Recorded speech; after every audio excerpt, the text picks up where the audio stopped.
조사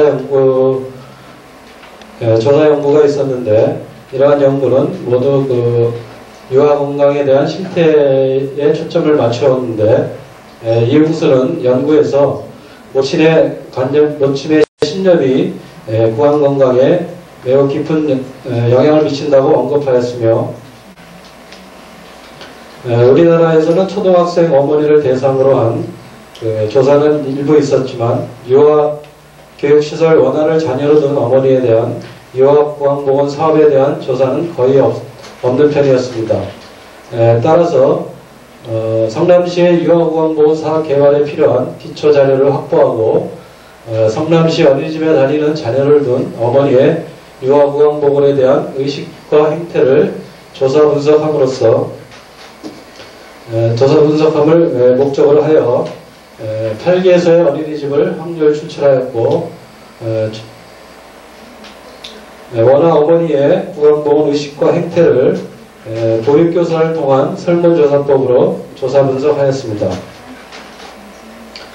조사 내용은 자녀의 치아 후식증 예방 목적 구강진료기관의 방문 유무, 그 다음에 치료 목적 구강진료기관 방문 유무, 그 다음에 매일 평균 입술질 횟수, 어린이용 세치제 사용 유무, 그 다음에 치아 후식증 유발 음식을 섭취 금지를 하고 있는지, 그 다음에 어린이 치아 건강에 대한 교육 경험 유무, 그리고 어머니가 구강 건강의 중요성을 어떻게 인식하고 있는지, 그 다음에 지난 1년간의 구강진료기관을 방문했는지, 그 다음에 치면세마 경험 유무, 그 다음에 구강건강 문제 해결의 최고 장애 요인인지 여부 등을 조사했습니다.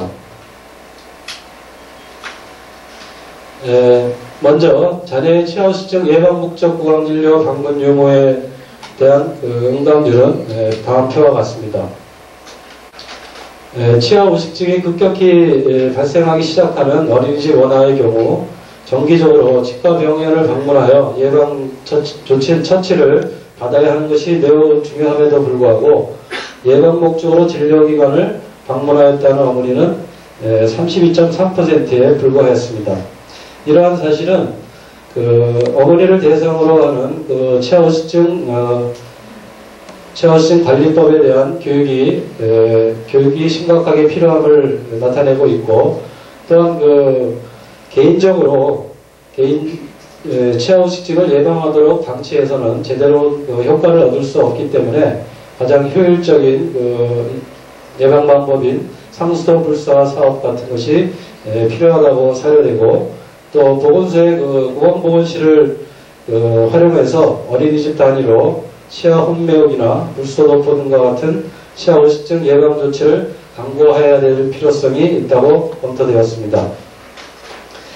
다음으로는 치아 후식증 치료 목적으로 구강진료기관을 방문한 적이 있느냐는 물음에 대한 응답률은 다음 표와 같습니다. 예방 목적으로 방문한 적이 있다는 응답률이 32.3%였음에 비하여 치료 목적으로는 57%라는 상대적으로 높은 수치를 나타냄으로써 예방보다는 어떤 치아 후식증의 증상이 발현된 후에야 구강진료기관을 방문하는 행태를 확인할 수 있었고, 따라 방문한 적이 없다는 응답률도 약 42.1%에 달하여 정기적인 검진을 위해 구강치과병원을 방문할 수 있는 체계적인 시스템이 모색되어야 된다고 검토되었습니다. 그 다음에 자녀의 매일 평균 입술질 횟수를 얼마가 되느냐는 물음에 대한 응답률은 다음 표와 같습니다. 약 87%의 어린이가 하루에 2회 이상 칫솔질을 하고 있지만은 하루에 1회 이상 칫솔질을 하는 어린이가 약 12.4% 정도였는데, 이러한 어린이는 입술질 습관이 생활화되어 있다고 볼 수 없으므로 입술질 습관의 생활화를 위한 교육이 좀 더 강화되어야 되겠고, 이와 병행해서 다른 입술질 교육도 같이 추가되어야 되겠습니다. 다음으로는 어린이용 세치제 사용 유무에 대해서 답한 응답률은 다음 표와 같습니다.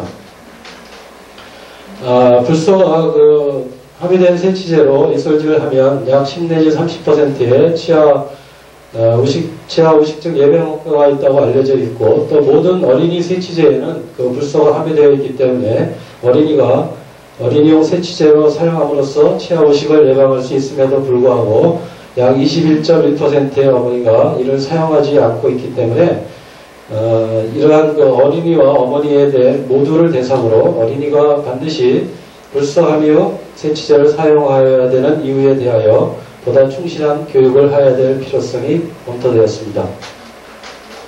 다음으로는 그 치아 의식증 유발 음식 섭취 금지 실천 유무에 대한 응답률은 다음 표와 같습니다. 어린이의 경우에는 스스로 판단하여 가지고 치아 의식증 유발 음식을 먹지 않는 경우는 드물기 때문에 부모 중에서 특히 어머니의 그 관리가 굉장히 중요하고, 또한 그 어머니는 치아 의식증 유발 음식에 대한 보건보건 지식을 반드시 알고 있어야 하겠습니다. 약 34%의 어머니는 이러한 그 유발 음식 섭취 금지를 자녀에게 시행하지 않고 있기 때문에 이러한 어머니와 어린이를 대상으로 치아 의식증 유발 음식에 관한 그 보건보건 지식을 교육해야 될 필요성이 제기되었습니다. 다음으로 그 어머니가 어린이 치아 건강에 대한 교육을 경험했는지 여부에 대한 응답률은 다음 표와 같습니다. 그래서 이번 조사 결과 91%나 되는 대다수의 어머니가 어린이의 치아 건강에 대한 교육을 경험한 적이 없다고 답했고, 이러한 결과는 그 어린이의 구강 건강에 아주 중요한 그 영향을 미쳤으리라고 생각됩니다. 따라서 그 어머니를 대상으로 하는 어린이의 치아 건강 교육에 대한 그 교육 프로그램을 적극 개발해서 활용해야 된다고 검토되었습니다.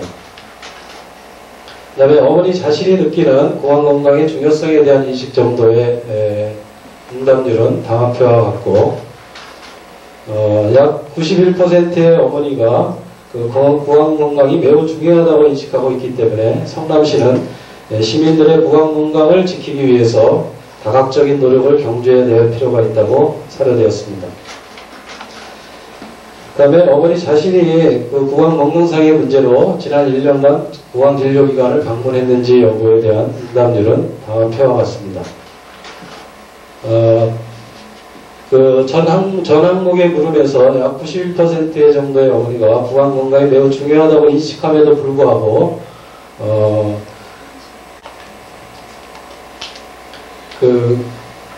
지난 1년 내에 구강진료기관을 방문했다는 어머니의 응답률이 약 45%, 절반에 못 미치는 결과가 나왔는데, 이러한 것은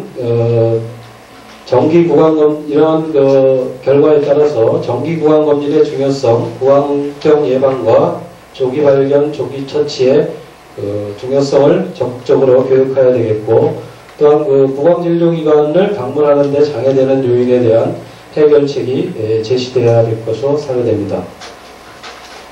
다음에 어머니가 치면 생활을 한 번이라도 경험했는지 여부에 대한 질문에 대한 응답률은 다음 표와 같습니다. 치면 생활은 이미 발생한 치주 질환의 처치에도 유용하지만은 치주병을 예방할 수 있는 대표적인 예방법 중에 하나입니다. 그럼에도 불구하고 약 치면 생활을 경험한 어머니의 응답률이 62.4%에 불과하여 치주병 예방에 관한 교육이 절실하다고 생각됩니다. 다음으로는 자신의 구강건강 문제 해결에 장애 요인이 어떤 것인지에 대한 응답률은 다음 표와 같고, 그 순서는 두려움, 비용, 시간 순으로 응답하였는데, 지속적인 구강보험 교육을 통하여 구강건강 관리에 대한 지식을 높여줌으로써 막연한 치과에 대한 두려움은 많이 해소될 수 있다고 생각되고, 또한 비용에 대한 문제는 의료보험과 의료보호의 요양급여 대상을 확대함으로써 가계부담을 줄여줌으로써 장애 요인을 해소할 수 있다고 생각되며, 시간에 대한 문제는 주로 맞벌이 부부인 경우에 많이 발생하는 문제로서 지역 민간 구강진료기관의 진료 시간의 연장이나 또는 추일 진료 같은 것을 적극 권장함으로써 해결할 수 있을 것으로 사료됩니다.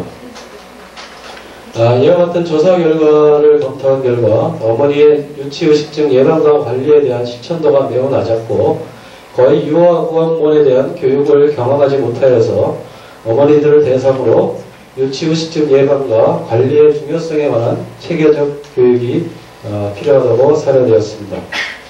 이상으로 발표를 마치겠습니다. 감사합니다.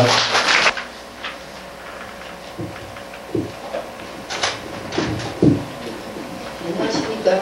대전보건대학 치의생과 원복연입니다. 제가 이번에 발표할 논문은 치의생과 학생의 임상실습 교육의 문제점과 개선 방안에 관한 연구에 관하여 말씀드리겠습니다. 첫째, 연구의 목적은 임상실습은 치의생사의 역할을 경험하는 기회를 제공하고 치의생사의 역할을 수행하는 과정과 방법을 훈련하는 기회를 제공한다고 보고되어 있었습니다. 이에 본 연구는 치의생과 임상실습 현장 중 치과병의원을 중심으로 피교육자와 임상교육에 직접 관련된 대상자로부터 문제점과 실천 가능한 개선 방안을 도출하고 나아가서는 임상교육 관련자에게 회원시켜줌으로써 교육의 효과를 높이기 위함입니다.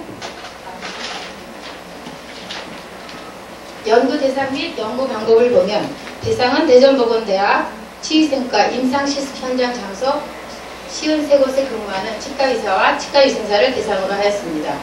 그런데 여기에서 53곳이었지만 수고가 많이 되지 않아가지고요. 그게 좀 문제점으로 제시가 되고 있습니다.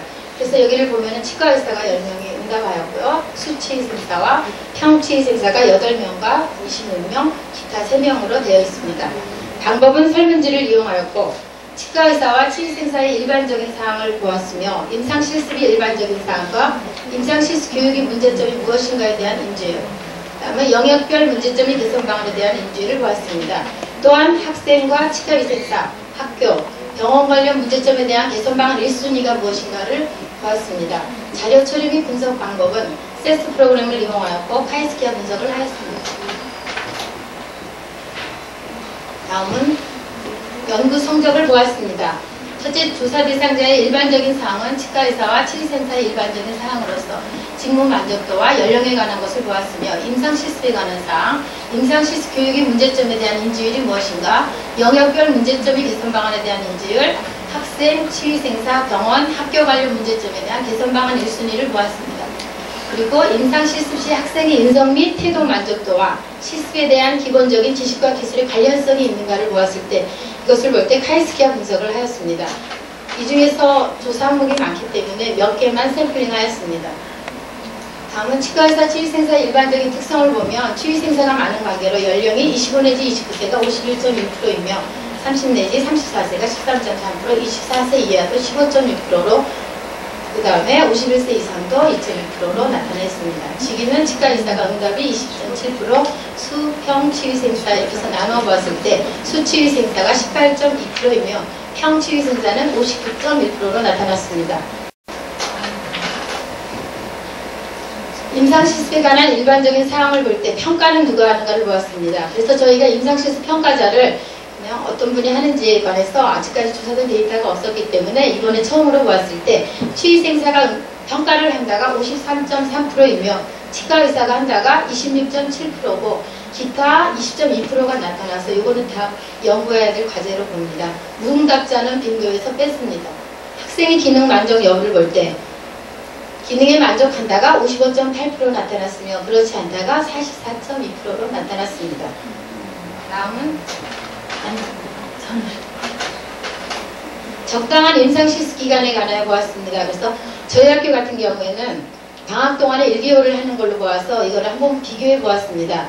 그래서 볼 때 2개월이 40.9%로 높게 나타났으며 1개월이 36.4%, 기타 여러 가지가 나왔습니다. 다음은 임상실습 교육의 문제점에 대한 인지율을 보았습니다. 학생 관련 문제점으로서 인지율이 가장 높은 것은 실습에 대한 기본적인 지식과 기술이 부족하다가 65.9%로 나타났으며 다음은 병원 실습에 대해서 두려움을 갖는다가 63.6%이며 기타 의욕이나 열의가 없다. 환자를 대하는 기본적인 예의가 부족하다도 나타나 있었습니다.